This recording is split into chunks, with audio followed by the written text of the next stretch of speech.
2x² minus 8x plus k সমান সমান 0 দ্বিঘাত সমীকরণের বীজদ্বয় সমান ও বাস্তব হলে k² মাইনাস 5 সমান সমান কত?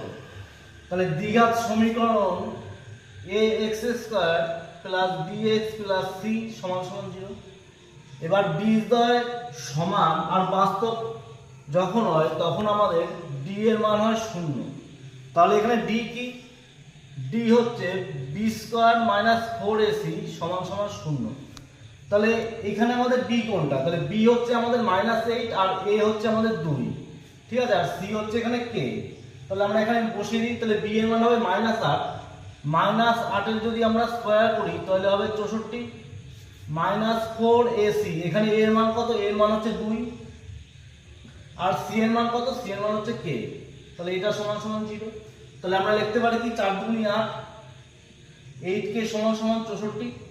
তাহলে k সমান সমান কত পাচ্ছি? 8, ঠিক আছে। তাহলে আমাদের নির্ণয় করতে হবে k² - 5। তাহলে আমরা কি করব? k এর মান হচ্ছে 8, 8 স্কয়ার 64 - 5। তাহলে 64 - 5 করলে কত? 59। তাহলে তোমরা নিচের অঙ্কটা কমেন্ট করে বলো কত উত্তর হবে।